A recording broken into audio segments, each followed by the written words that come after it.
everyone, welcome back to another Sustainability Sunday video. I think we're on episode 12 now, and this week we are going to take a little bit of a break again from talking about our favorite eco swaps for around the house and going to talk about, like you can see in the title, why I hate recycling. And yes, that is kind of a grabby title. However, I kind of do hate recycling, so there is definitely some truth in there. And hopefully this video will, at the very least, give you some ideas on how to make sure that you're recycling properly.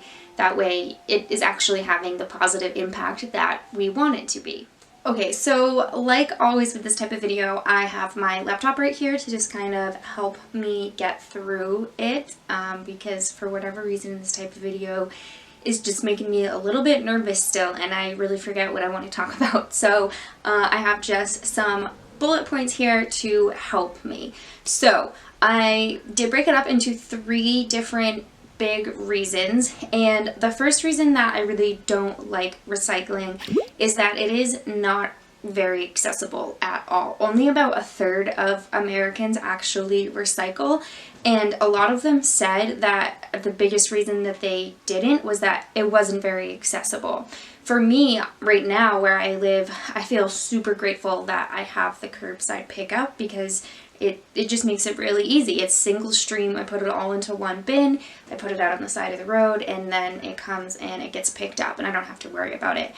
The last place that I lived at, I had to put it into my own bins. They didn't provide bins, which is okay, but I can see that being a hurdle for somebody who wants to start recycling and maybe can't afford to go out and get a new bin. You probably could buy one secondhand pretty easily or use buckets or something like that. However, getting back to my original point is that they didn't provide the bins, and it was not single stream, so it all had to be sorted, and it was about 20 minutes away from where I was living. So I know that those don't sound like very difficult things, and honestly, they're not, but that can be really, just not manageable and not sustainable in the sense that someone can keep doing that long term when you have to go drive, it's like an hour round trip just to go drop it off, and you probably work full time or something like it. And the one that I went to had super weird hours. So it actually only ended up working out okay for me because I was in school at the time, and so I had a little bit more flexibility in my schedule.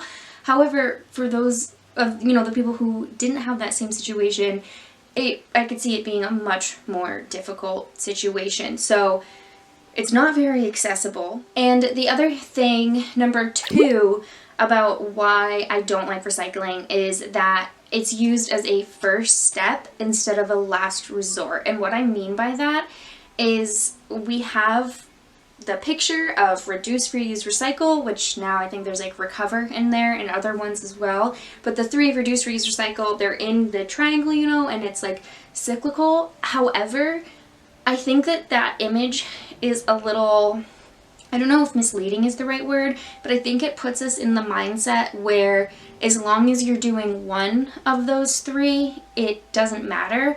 However, I think reduce should be number 1, reuse number 2, and then number 3, if you cannot reduce or reuse, then you recycle it. But a big thing is reducing. But like I say in these videos all the time, buy less. If you buy less, you won't have to worry about reusing something. You won't have to worry about recycling something.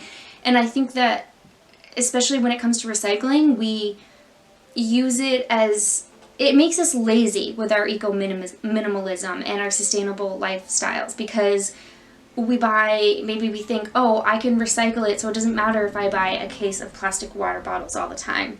Or it doesn't matter if I'm buying disposable yogurt containers or something like that, because you're like, oh, I'm going to recycle it. However, you could go back a couple more and just reduce it in the first place. Don't buy single-use disposable water bottles. Just reduce overall and stop buying them, and then you won't have to worry about reusing it or recycling it. And the last thing, number 3, that I wanted to talk about, and I think that it really kind of is the root cause of number one and number two and all of these other issues that we have with recycling, and that is that it's a misused system. No one is really recycling properly, and we're at the same time kind of giving ourselves a pat on the back saying that we're doing a good thing when we're not, and we're really just kind of being lazy with our recycling, and we're not really caring or concerned about the impact. We just want to feel like we did a good thing. And one example I have of this is just one of the places that I worked at when I graduated college. We had a recycling bin in our large bullpen office space, and I put so many signs on it because people would just throw their like trash, their like a yogurt container that still had yogurt in it, in the recycling bin, and then after like a week or so it would just smell so bad, obviously because it was food and it went bad, and then the whole bag would have to end up being thrown away. And this is what happens not just when we put in food waste or something like that, but when we put in things that actually cannot be recycled in the first place. And you've probably heard of the term wish recycling or wish cycling or whatever, and it's, if you don't know if something's actually recyclable or not and you just put it in hoping that it is, maybe your intentions are good, maybe you're just being lazy, I don't know, but either way, it can have a really negative impact on the recycling system. Whole entire batches or lots of recycling will just get thrown away because there's, they don't have the time or the resources, their management to properly sort it, or they can't actually sort it because there's things like rotten food inside of it. But let's talk about recycling properly, because recycling is a necessary part of our lives at this point and the way that we consume things. So we do need to recycle. So let's make sure that we're doing it properly. So number one, make sure that the item can actually be recycled. When in doubt, throw it out, because that one item going into the landfill is not going to have as much of a negative impact as an entire lot of recycling going to landfill because something was put into it that is not supposed to be there. So many plastics that we buy like in the grocery store all the time, like the ones that the individual yogurts come into, and actually probably the regular sized yogurts too, those are very hard to recycle, and chances are whatever recycling system you have in your town or city does not take them. Most plastics that are accepted at those places are 1 and 2. So look at the plastic before you put it in, because putting in a plastic that is not the right material will ruin that recycling lot. Number 2, break down your recycling. And what I mean by this is not necessarily break it down so it's smaller, but break it apart so that the material that you're trying to recycle is just that material. And what I mean by that is like aluminum cans, tin cans, things like that. Those are great to recycle. They're pretty easy to recycle and do get recycled, whereas like a lot of plastic doesn't actually get recycled.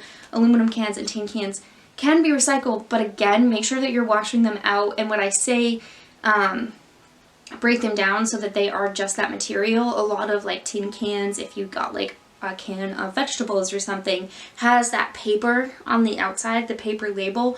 Remove that paper, because that is a separate material than the tin can. So throwing the tin can in with the paper is if there's a really large recycling plant that is like zero sort or something, and someone is going through and sorting it, they are not necessarily going to have the time or abilities to pull that item out, take the paper off itself, throw the paper out, and you know what I mean? So just make sure that it's in the correct format, I guess. Like, make sure it is just that material. Cardboard boxes, don't just throw your cardboard box into the recycling. Make sure it doesn't have any plastic tape on it, and if it does, remove that plastic tape. And number 3, kind of like I said with the tin and aluminum cans, make sure you clean everything. I cannot stress this one enough. If you don't want to clean it, throw it into the trash, because throwing a dirty piece of material into the recycling is just, no, it's not okay, and it's not going to help anything. It is going to do less damage if you just put it into the trash. And number 4, like we kind of said in number 1, don't wish cycle. Don't wish recycle. If you are unsure, when in doubt, throw it out. you may have good intentions, you may really want that thing to be recycled, or you just maybe want to feel like you were doing a good thing. If that is the case and you truly do care, please just be more intentional about how you recycle, because being careless about it or just being hopeful that it's going to end up in recycling is not enough. It's not going to have the impact that we want it to, and could actually even have a negative impact. Alright, and that is all that I have for this Sustainability Sunday series episode. I hope that you learned something about recycling maybe, or you can share this with others if they are not recycling properly. Just in general, spreading the word, because like I said, I think in general as a society we kind of use recycling to feel good about ourselves, but don't actually think about what we are doing. But until next Sunday or the next video, goodbye.